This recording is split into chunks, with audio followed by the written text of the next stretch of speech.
Hello student, आइए आपको chapter polynomial exercise 2.1 के बारे में आपको समझाते हैं। देखिए, हमेशा से हमारी हैबिट रही है कि यदि हम कोई चैप्टर को शुरू करते हैं तो उससे पहले उसके बारे में कुछ बेसिक कंसेप्ट को समझना जरूरी होता है। तो वैसे ही यह चैप्टर सेकेंड जो है पोलिनोमियल है, तो इस पोलिनोमियल के बारे में भी हम लोगों को कुछ जानना जरूरी होता है कि पोलिनोमियल होता क्या है, कैसे इसको समझेंगे कि यह कौन सा पोलिनोमियल है, और फिर इसके बाद इस पर कैलकुलेशन जो होगा उसको हम लोग सॉल्व करेंगे।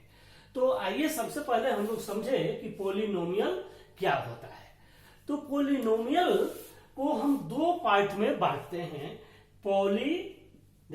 पॉली और दूसरा हो गया नोमियल। पॉलिनोमियल, पॉली का मतलब हो गया मेनी का मतलब आप लोगों को समझ में आता होगा बहुत सारे, और नोमियल का मतलब हो गया टर्म। तो बहुत सारे जो टर्म होते हैं उसको पोलिनोमियल कहते हैं। बच्चों ध्यान से समझिए, पोलिनोमियल किसको कहते हैं? जब बहुत सारे टर्म एक साथ लिखे होते हैं उसको हम लोग पोलिनोमियल बोलेंगे। अब टर्म पर आ गया क्वेश्चन कि सर टर्म क्या होता है। आइए फिर टर्म के बारे में समझते हैं। टर्म जो होता है वह नंबर और वेरिएबल जब एक साथ लिखा होता है तो उसको बोलते हैं टर्म। क्या? नंबर और number plus variable, that is the called, चाहे number into variable, that is the called term. तो टर्म क्या बनता है? टर्म कैसे बन गया? तो नंबर क्या होता है और वेरिएबल क्या होता है। अब आइए इस बात पर पहुंच जाएं कि नंबर किसको बोलते हैं। तो नंबर तो वह है जो 0, 1, 2, 3, 4, 5, 6, 7, 8, 9 यही नंबर है।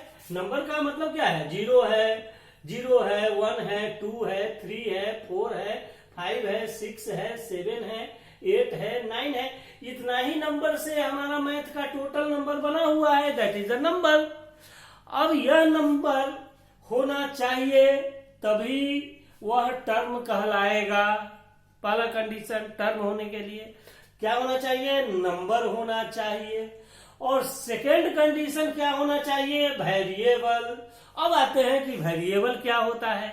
तो वेरिएबल का मतलब है कि इंग्लिश के जितने भी अल्फाबेट हैं, जितने भी लेटर हैं, वह सब वेरिएबल कहलाएगा।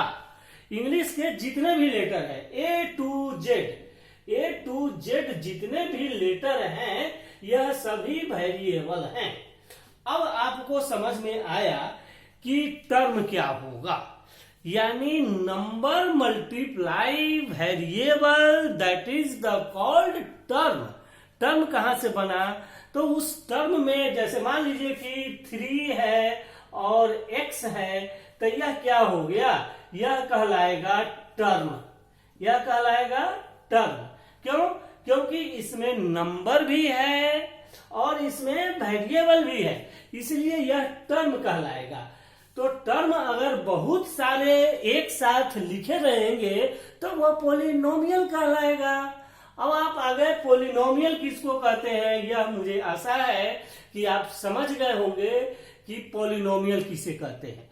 पोलिनोमियल का मतलब होता है बहुत सारे टर्म को एक साथ लिख देना, that is the called polynomial. Term अब आप समझ गए, टर्म वही होगा जिसमें नंबर होगा और वेरिएबल होगा, वही टर्म होगा। अब आपके पास दिमाग में यह दो तरह का उत्पात आएगा, कंफ्यूजन आएगा, जिसको आपको हम समझा रहे हैं। इसको यहाँ पर समझिए क्या क्या उत्पात आएगा, और या आपको कुछ समझ में नहीं आएगा तो आप पूछ सकते हैं कमेंट करके। पहला आपके दिमाग में आएगा कि सर सीधा अगर x लिखा हुआ है तो यह तो सिर्फ वेरिएबल है, इसमें नंबर नहीं है, तो यह क्या यह टर्म है? क्यों टर्म है? इसलिए कि इसके पीछे 1 छुपा हुआ होता है, इसलिए यह क्या हो गया? नंबर हो गया। और यह वेरिएबल हो गया, इसलिए this is the called term, इसलिए यह हमारा टर्म हो गया। अच्छा सर, अगर 1 लिखा हुआ है तो क्या यह टर्म है? यस। तो सर इसमें तो वेरिएबल नहीं है, तो है, इसलिए है कि अगर आप इस जगह x पर पावर 0 लिखेंगे तो x पर पावर 0 या y पर पावर 0 या किसी भी चीज पर पावर 0 तो वह 1 माना जाता है, इसलिए इसको आप 1 कहेंगे और यह 1 जो है यह भी टर्म कहलाएगा।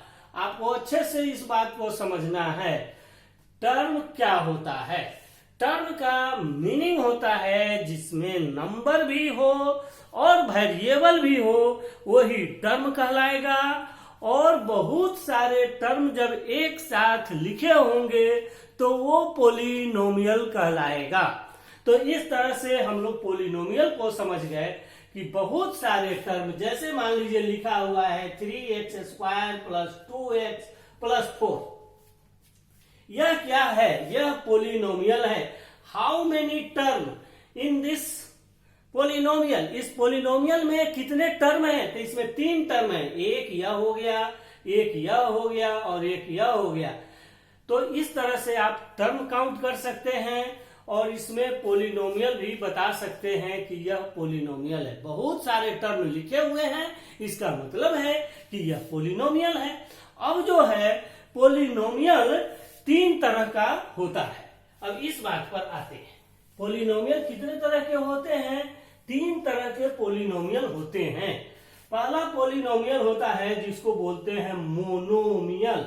मोनोमियल, यह मोनोमियल क्या होता है? जिसमें एक ही टर्म हो, जैसे यह 2x है या सीधा 3y है या 4z है या 3xy है। इस तरह का जो टर्म है ये सब मोनोमियल कहलाता है, जिसमें सिर्फ एक टर्म है। सर कैसे समझते हो? क्योंकि ये देखिए, इस दोनों के बीच में कोई साइन नहीं है, एक ही टर्म है। यह एक ही टर्म है, यह एक ही टर्म है, यह एक ही टर्म है, इसलिए इसको बोलेंगे दिस इज द मोनोमियल। क्या? मोनोमियल टर्म है। तो दूसरा टर्म होता है बाइनोमियल। दूसरा टर्म के बारे में जान लीजिए, बाइनोमियल। बाइनोमियल किसको बोलते हैं? जिसमें 2 टर्म हो, 3x² + 4, 2x + 3, 3x - 7, इस तरह का। देखिए जैसे यहां से यहां पर कोई साइन नहीं है, मतलब प्लस है, तो एक टर्म और एक टर्म, 2 टर्म, एक टर्म और एक टर्म, 2 टर्म, एक टर्म और एक टर्म, 2 टर्म। तो बाइनोमियल उसको बोलते हैं जिसमें 2 टर्म होता है, उसको बाइनोमियल बोलते हैं। और तीसरा होता है ट्रिनोमियल। ट्रिनोमियल किसको बोलते हैं उसको देख लीजिए। ट्रिनोमियल का मतलब आप समझ गए होइएगा और खुद लिख सकते हैं। जैसे लिख दिया ट्रिनोमियल। ट्रिनोमियल क्या होता है? जिसमें क्या होता है? 3 टर्म होता है, 2x² + 3x + 4। यह क्या है? ट्रिनोमियल है। इसमें 3 टर्म आपको दिखाई दे रहा है। क्या? यहां से यहां देखिए, यहां पर साइन प्लस है तो एक टर्म, यहां और इस साइन के बीच में एक टर्म, और यहां पर इस साइन के बीच में एक टर्म, 1, 2 and 3। 3 टर्म इसमें आपको दिखाई दे रहा है, इसलिए इसको बोलते हैं ट्रिनोमियल या इसको बोलते हैं पोलिनोमियल। जब 2 से ज्यादा टर्म आ जाए तो उसको बोलते हैं पोलिनोमियल। तो यह ट्रिनोमियल भी आप बोल सकते हैं या पोलिनोमियल भी बोल सकते हैं। क्या?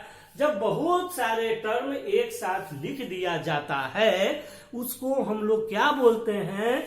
पोलिनोमियल बोलते हैं। इसलिए दिस इज द पोलिनोमियल। अब हम लोग पोलिनोमियल के बारे में कुछ पढ़ेंगे। सबसे पहले हम लोग पोलिनोमियल को जाने कि पोलिनोमियल होता क्या है। तो टर्म को मिल करके पोलिनोमियल बनता है। और चलिए अब नेक्स्ट वीडियो में आपको समझा रहे हैं पोलिनोमियल से रिलेटेड कुछ क्वेश्चन। Okay, thank you.